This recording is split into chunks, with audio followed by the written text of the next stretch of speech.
Top quality और consistent performance के लिए सिर्फ सिल्वर पंप नाम याद रखना। ಕೆಲವು ಸಂದರ್ಭಗಳಲ್ಲಿ ರಾಜಕಾರಣಿಗಳ ಹೇಳಿಕೆಗಳು ಯಾವ ರೀತಿ ಅರ್ಥೈಸ್ಕೊಂಡು ಬಿಡ್ತವೆ ಅನ್ನಲಿಕ್ಕೆ ಬೆಸ್ಟ್ ಎಕ್ಸಾಂಪಲ್ ಇದು. ಯಾಕಂದರೆ ಬೆಂಗಳೂರನ್ನು ಕಟ್ಟಿದಂಥ ಕೆಂಪೇಗೌಡರು ಅವರಿಗೆ ಕನಸುಗಳಿತ್ತು, ಕನವರಿಕೆಗಳಿತ್ತು. ಬೆಂಗಳೂರು ವಿಪರೀತವಾಗಿ ಬೆಳೆದು ಬಿಟ್ಟರೆ ಅದರ ಅಪಾಯ ಏನಾಗುತ್ತೆ, ಅದರ ಪರಿಣಾಮಗಳೇನು ಅನ್ನುವಂಥ ದೂರದೃಷ್ಟಿ ಇತ್ತು. ಹೀಗಾಗಿಯೇ 4 ಕಡೆಗೆ 4 ಗೋಪುರಗಳನ್ನು ಮಾಡಿಬಿಟ್ರು. ಇದರಿಂದ ಆಚೆ ಬೆಂಗಳೂರು ಬೆಳಿಬಾರ್ದು ಅಂತ. ಆ ಗೋಪುರಗಳೇ ಈಗ ಮಧ್ಯಭಾಗಕ್ಕೆ ಬಂದುಬಿಟ್ಟಿವೆ. ಬೆಂಗಳೂರು ವಿಪರೀತವಾಗಿ ಬೆಳೀತಾನೆ ಇದೆ, ಪ್ರಶ್ನೆ ಬೇರೆ. ಆದರೆ ಬೆಂಗಳೂರಿನ ಸ್ಥಿತಿ ಯಾವ ರೀತಿ ಇದೆ? ಬೆಂಗಳೂರು ಅಧ್ವಾನದ ನಗರ, ಗೊಂದಲಗಳ ಗೂಡು. ಅದಕ್ಕೆ DCM DK ಶಿವಕುಮಾರ್ ಹೇಳಿದ್ರು, ಭಗವಂತ ಬಂದ್ರು 2 ವರ್ಷದಲ್ಲಿ 3 ವರ್ಷದಲ್ಲಿ ಬೆಂಗಳೂರನ್ನು ಬದಲಾಯಿಸ್ಬಿಡ್ತೀನಿ ಅನ್ನುವಂಥದ್ದು ಇದೆಯಲ್ಲ, ಅದಾಗಲ್ಲ. ಹೇಳಿರೋ ಮಾತು ಅಕ್ಷರಶಃ ಸತ್ಯ. 1,40,00,000 ಜನಸಂಖ್ಯೆ, 1,10,00,000 ವಾಹನಗಳು ರಿಜಿಸ್ಟರ್ ಆಗಿವೆ. 1 ವರ್ಷ 2 ವರ್ಷ 3 ವರ್ಷಗಳಲ್ಲಿ ಇದು ಸರಿಯಾಗತ್ತಾ? ಇಲ್ಲ. ಮೇಲಿರುವಂಥ ಭಗವಂತ ಕೆಳಗಡೆ ಬಂದರೂ ಕೂಡ ಇದನ್ನು ಸರಿ ಮಾಡೋಕ್ಕಾಗಲ್ಲ. ಇದಕ್ಕೊಂದು ದೂರದೃಷ್ಟಿಯ ಯೋಜನೆಗಳು ಬೇಕು. ನಿಜ. ಶಾಂಘೈ ನಗರದ ಕತೆ ಹೇಳ್ತೀವಿ ನಾವು, ಬೀಜಿಂಗ್ ನಗರದ ಕತೆ ಹೇಳ್ತೀವಿ, ನ್ಯೂಯಾರ್ಕ್ ಕತೆ ಹೇಳ್ತೀವಿ, ಸಿಂಗಾಪುರ್ನ ಕತೆಗಳನ್ನು ಹೇಳ್ತೀವಿ ನಾವು, ಬರ್ಲಿನ್ ಕಥೆ ಹೇಳ್ತೀವಿ ನಾವು. ಎಲ್ಲ ದಿಢೀರ್ನೇ ಆಗಿಬಿಡ್ತಾ ಇದೆ ಎಲ್ಲದೂ ಕೂಡ. ಬನ್ನಿ, ಬೆಂಗಳೂರಿನ ಬಗ್ಗೆ, ಬೆಂಗಳೂರಿನ ಸರಿಪಡಿಸುವಂಥ ವಿಚಾರಕ್ಕೆ ಸಂಬಂಧಪಟ್ಟಂಗೆ DK ಶಿವಕುಮಾರ್ ಹೇಳಿದ್ದೇನು ಬನ್ನಿ ನೋಡೋಣ. 1,40,00,000 ಜನಸಂಖ್ಯೆ, 1,10,00,000 ಗಾಡಿಗಳು ಬೆಂಗಳೂರಲ್ಲಿ ರಿಜಿಸ್ಟರ್ ಆಗಿದೆ. ನಾನು ಒಂದು ಮಾಧ್ಯಮ ಸ್ನೇಹಿತರ ಮುಂದೆ ಹೇಳಲಿಕ್ಕೆ ಬಯಸ್ತಾ ಇದ್ದೇನೆ, ತಮಗೂ ಹೇಳಲಿಕ್ಕೆ ಬಯಸ್ತಾ ಇದ್ದೇನೆ. ವಿದಿನ್ 1 year, 2 year, 3 year ಈ ಬೆಂಗಳೂರಿನ ಮೇಲ್ಗಡೆ ಇರುವಂತ ಭಗವಂತ ಕೆಳಗಡೆ ನಡೆದಾಡಿದ್ರು ಏನು ಮಾಡಲಿಕ್ಕೆ ಸಾಧ್ಯ ಅಂತ ಕಷ್ಟ ಇದೆ. We have to plan properly. ಯೋಜನೆಯನ್ನು ಸರಿಯಾಗಿ ಮಾಡಬೇಕು.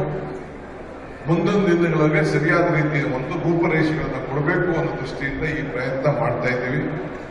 1,40,00,000 ಜನಸಂಖ್ಯೆ, 1,10,00,000 ಗಾಡಿಗಳು ಬೆಂಗಳೂರಲ್ಲಿ ರಿಜಿಸ್ಟರ್ ಆಗಿದೆ.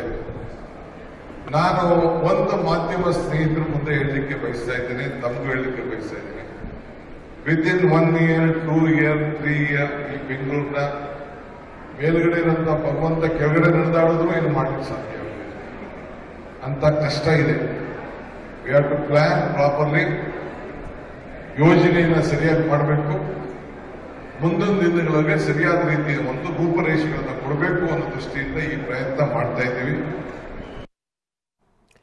ಬೆಂಗಳೂರಿನ ಕೆರೆಕಟ್ಟೆಗಳು ಮಾಯವಾಗಿವೆ, ಬೆಂಗಳೂರಿನ ರಾಜಕಾಲುವೆಗಳು ಮಾಯ ಆಗಿವೆ. ಇರುವಂಥ ರಾಜಕಾಲುವೆಗಳು ತುಂಬ ಬರೀ ಚರಂಡಿ ನೀರು. ರಾಜಕಾಲುವೆ ಹಿಂದೆ ನಾವು ಯಾಕೆ ಮಾಡಿದ್ರು ಅಂತಂದರೆ, ಈಗಲೂ ಕೂಡ ಮೈಸೂರು ಭಾಗದಲ್ಲೆಲ್ಲ ಹೋಗಿ ನೋಡಿ, ರಾಜಕಾಲುವೆ ಏನಪ್ಪ ಅಂತಂದರೆ ದೊಡ್ಡ ಕಾಲುವೆ ಅದು. ಅಂದರೆ ನೀವು ಡ್ಯಾಮ್ದೋ ಕೆರೆದೋ ಒಂದು ಕಡೆಯಿಂದ ಇನ್ನೊಂದು ಕಡೆಗೆ ನೀರು ಮುಟ್ಟಿಸುವಂಥ ಇದಿದೆಯಲ್ಲ ಮಾರ್ಗ, ಅದು ರಾಜಕಾಲುವೆ. ನಮ್ಮ ಮಕ್ಕಳು ಬೆಂಗಳೂರಲ್ಲಿ ಓದಂಥ ರಾಜಕಾಲುವೆ ಅಂದರೆ ಏನು ಅಂತ ಡೆಫಿನೇಷನ್ ಕೊಡಿ ಅಂತಂದರೆ ಅದು ಕೊಚ್ಚೆ ಗುಂಡಿ ಅಂತಲೇ ಹೇಳೋದು. ಇಂಥ ಬೆಂಗಳೂರು ವಿಪರೀತ ಪ್ರಮಾಣದಲ್ಲಿ ವೆಹಿಕಲ್ಗಳು ಬರ್ತಾನೇ ಇವೆ, ರಿಜಿಸ್ಟರ್ ಆಗ್ತಾನೇ ಇವೆ. ಇಂಥ ಸಂದರ್ಭದಲ್ಲಿ ಬೆಂಗಳೂರು ಉದ್ಧಾರ ಆಗೋಕ್ಕೆ ಸಾಧ್ಯನಾ? ಬೆಂಗಳೂರಲ್ಲಿ ಓಡಾಡುವಂಥವ್ರಿಗೆ ಗೊತ್ತಾಗುತ್ತೆ, ದೂರದ ಬೆಟ್ಟ ಕಣ್ಣಿಗೆ ನುಣು ಅಂದಂಗೆ ಬೆಂಗಳೂರು ತುಂಬ ಚೆಂದ ಅನಿಸುತ್ತೆ ನೋಡೋಕ್ಕೆ. ಆದರೆ ಬೆಂಗಳೂರಲ್ಲಿರುವಂಥವ್ರಿಗೆ ಗೊತ್ತು ಬೆಂಗಳೂರಿನ ಸ್ಥಿತಿಗತಿಗಳೇನು ಅಂತ. DK ಶಿವಕುಮಾರ್ ಹೇಳಿದ್ರಲ್ಲಿ ಯಾವ ತಪ್ಪು ಇಲ್ಲ. ಅವ್ರು ಹೇಳಿದ್ದು 2 ವರ್ಷ 3 ವರ್ಷ ಸರಿ ಮಾಡೋಕ್ಕಾಗಲ್ಲ. ನಾನು ಹೇಳ್ತಾ ಇದ್ದೆ, ಶಾಂಘೈನ ಏನು ಒಂದೇ ಸರಿ ಕಟ್ಬಿಟ್ರ ಅವರು? ಬೀಜಿಂಗ್ನ ಒಂದೇ ಸರಿ ಕಟ್ಬಿಟ್ರಾ? ಹೇಳೋದು ಇನ್ನು ಬರ್ಲಿನ್ ಕತೆ ಹೇಳ್ತೀವಿ ನಾವು,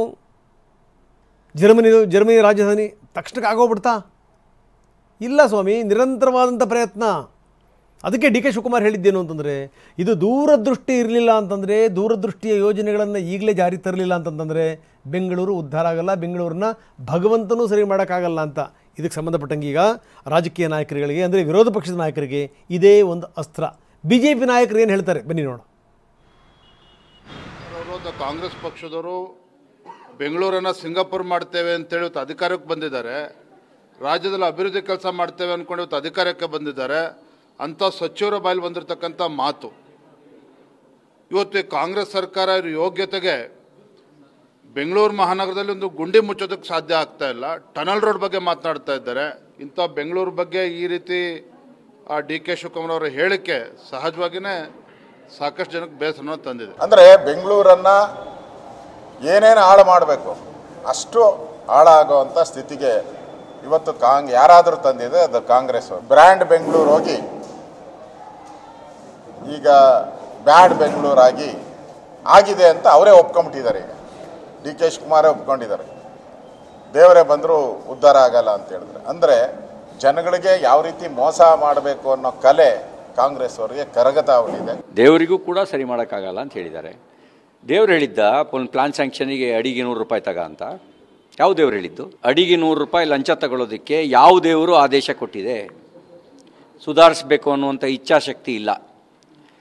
ಉದ್ದೇಶವೇ ಕೆಟ್ಟದಿದ್ದರೆ, ಉದ್ದೇಶವೇ ಲೂಟಿ ಹೊಡಿಬೇಕು ಅಂತಿದ್ರೆ ದೇವ್ರೇನು ಮಾಡೋಕ್ಕಾಗತ್ತೆ? ಆಯಿತು ಸ್ವಾಮಿ, ಇವರು ದುಡ್ಡು ತಗೋತಾರೆ, ನೀವು ದುಡ್ಡೇ ತಗೊಂಡಿಲ್ಲ, ಎಷ್ಟು ಬೆಂಗಳೂರನ್ನ ಉದ್ಧಾರ ಮಾಡಿದ್ರಿ? ನಾನು ಕಾಂಗ್ರೆಸ್ಸನ್ನು ಸೇರ್ಕೊಂಡಂಗೆ, ಕಾಂಗ್ರೆಸ್ಸನ್ನು ಹೊರತುಪಡಿಸಿ ಹೇಳುವಂಥದ್ದಲ್ಲ. ಎಲ್ಲರೂ ಕೂಡ ಆಳಿರೋರು, ಎಲ್ಲರೂ ಕೂಡ ಬೆಂಗಳೂರಿನ ಮೇಲೆ ಅನಾಚಾರ ಮಾಡಿರುವಂಥವ್ರೆ. ನೀವೆಲ್ಲರೂ ಕೂಡ ದೋಚಿರೋರೆ. ನೇರವಾಗಿ ಹೇಳ್ತಾ ಇದ್ದೀನಿ ಕೇಳಿ, ಎಲ್ಲ ಪಕ್ಷಗಳನ್ನು ಸೇರಿಸ್ಕೊಂಡು ಹೇಳ್ತಾ ಇರುವಂಥದ್ದು. ಉದ್ಧಾರ ಮಾಡಿಲ್ಲ ನೀವು ಬೆಂಗಳೂರನ್ನ. ಬೆಂಗಳೂರು ಹೆಂಗೆ ಗೊತ್ತಾ, ತನ್ನ ಸ್ವಂತ ಬಲದ ಮೇಲೆ ಎಷ್ಟು ಬೆಳಿಬೇಕೋ ಅಷ್ಟು ಬೆಳೆದು ನಿಂತಿದೆ. ಅದಕ್ಕೊಂದು ದೊಡ್ಡ ದೈವಕೃಪೆ ಇದೆ ನಿಜಕ್ಕೂ. ಆ ಕಟಾಕ್ಷ ಇರೋದ್ರಿಂದಲೇ ಬೆಂಗಳೂರು ಬೆಳೀತಾ ಇರೋದು. ನೀವು ಅದನ್ನು ಎಷ್ಟರ ಮಟ್ಟಿಗೆ ಅಧ್ವಾನ ಮಾಡಿದ್ದೀರಿ ಅಂತಂತಂದರೆ, ನಾನೊಂದು ಎಕ್ಸಾಂಪಲ್ ಹೇಳ್ತೀನಿ. ಜಯನಗರ ಏಷ್ಯಾದಲ್ಲೇ ಅತ್ಯಂತ ಅದ್ಭುತವಾದಂಥ ಒಂದು ಬಡಾವಣೆ. ಅಕ್ಕಪಕ್ಕದಲ್ಲಿ ಕಂಟಿನ್ಯೂ ಮಾಡೋಕ್ಕಾಗಲಿಲ್ವ ನಿಮಗೆ, ನಿಮ್ಮ ಯೋಗ್ಯತೆಗೆ? ಜಯನಗರ ಮಾತ್ರ ಚೆನ್ನಾಗಿದೆ, ಸುತ್ತಮುತ್ತಲಿನ ಪ್ರದೇಶಗಳು ನೋಡಿ ಹೆಂಗಿದೆ ಅಂತ.